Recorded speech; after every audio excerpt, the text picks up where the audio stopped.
नमस्कार बच्चों, online class में आप सबका स्वागत। हमने पहले संज्ञा और सर्वनाम विषय के बारे में पढ़ा था। संज्ञा और सर्वनाम के बारे में अध्ययन किया था। आज हम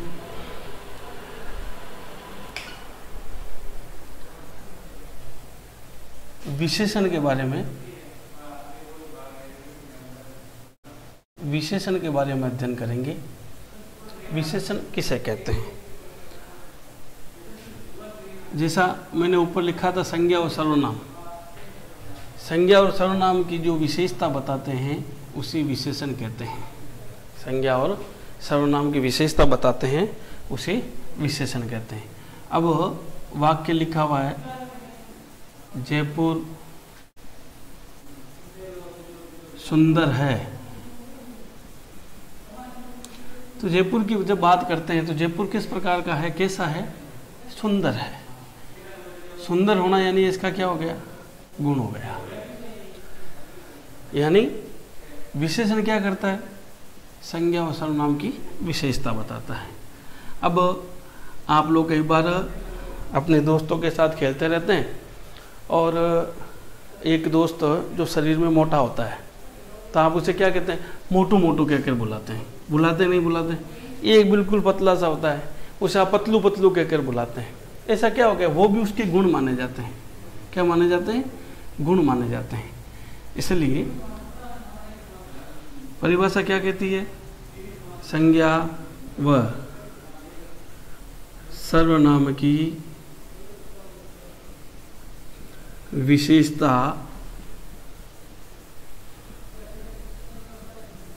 बताने वाले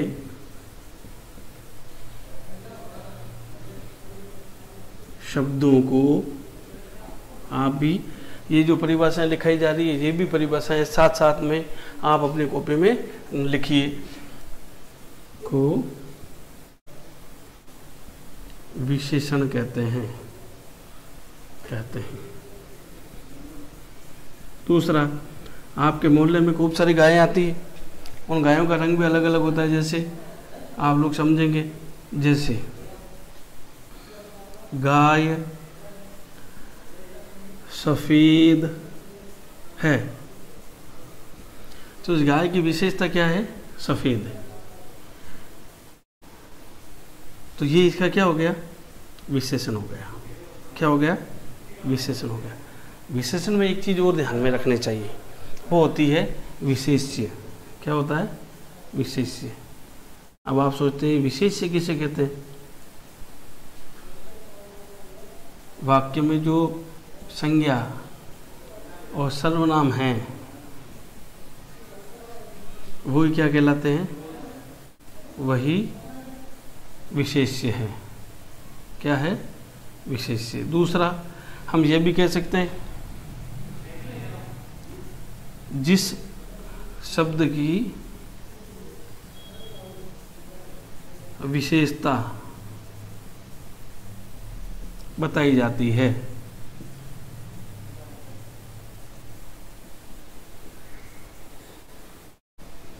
अब विशेषता किसकी बताई जाती है? हम लोग ये जानते हैं, संज्ञा और सर्वनाम की ही विशेषता बताई जाती है। तो संज्ञा और सर्वनाम की विशेषता बताई जाती है तो उसे विशेष्य भी कहते हैं। लेकिन ये विशेष्य कब कहते हैं? जब हम टॉपिक कौन सा पढ़ते हैं? विशेषण टॉपिक पढ़ते हैं, तब उसे विशेष्य कहते हैं। अन्यथा ये संज्ञा शब्द है तो संज्ञा शब्द है ही, हमें पता है। तो इस प्रकार से गाय शब्द हो गया विशेष्य और सफ़ेद शब्द हो गया विशेषण। आप इसको अपने कॉपी में लिखिए, स्क्रीनशॉट ले लीजिए।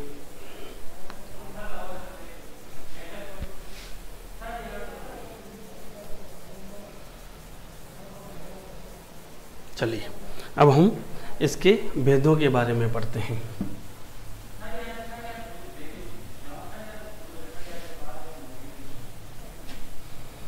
हम इसके भेदों के बारे में पढ़ते हैं। विशेषण के 1, 2, 3, मूल में तो 4 भेद होते हैं।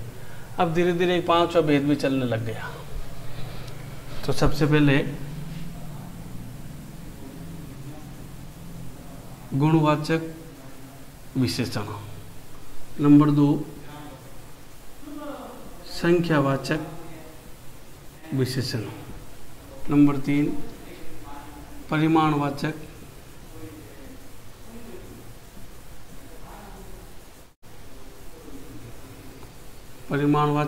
विशेषण। और नंबर 4 संकेतवाचक विशेषण।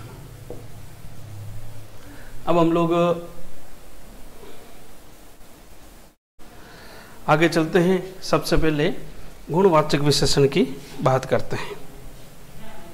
मनुष्य के गुण को दर्शाना। किसको दर्शाना? गुण। अब गुण कैसे हो सकते हैं? गोरा, काला, ये गुण को दर्शाते हैं।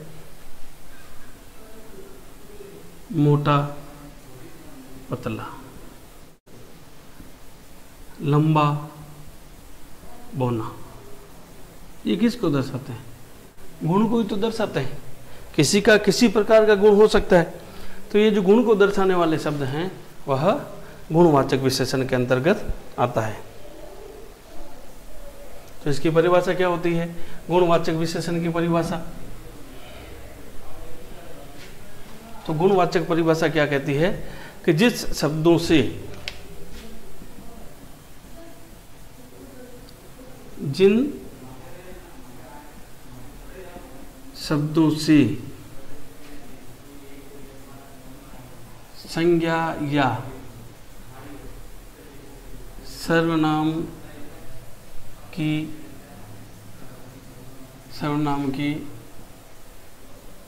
गुण,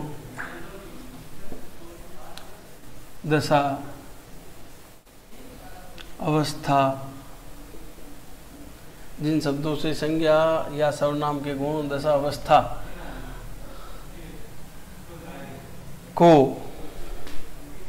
गुण, दशा, अवस्था, स्थान, समय,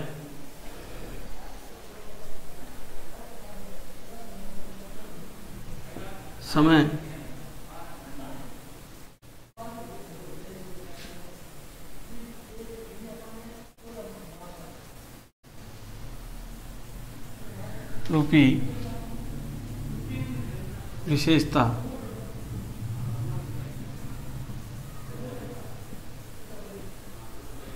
बताई जाती है, या संज्ञा सर्वनाम की गुण, दशा, अवस्था आदि को बताने वाले, आदि विशेषताओं को बताने वाले शब्दों को क्या कहते हैं? गुणवाचक विशेषण कहते हैं। विशेषण कहते हैं। ये इसकी परिभाषा हो गई। आप लोग इस परिभाषा को लिख लीजिए। समय रूपी विशेषता बताई जाती है, दशा रूपी विशेषता बताई जाती है, गुण। उदाहरण लिखते हैं। मोहन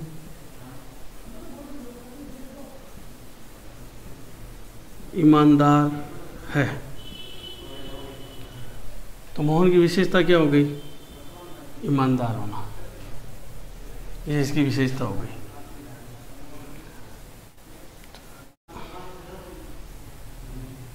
रोहित चोर है। चोर होना भी विशेषता है।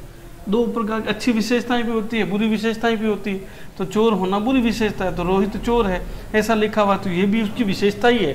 ठीक है, ये इसका गुण है, चोरी करना उसका गुण हो गया। तो हम लोग इस प्रकार से गुणवाचक विशेषण के बारे में भी पढ़ सकते हैं। अब ये कहता है कि उदाहरण रंग की बात करते हैं।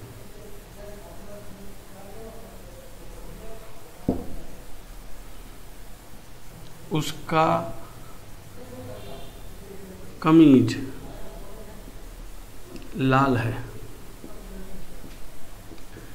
तो कमीज की विशेषता क्या हो गई? वह लाल रंग का है।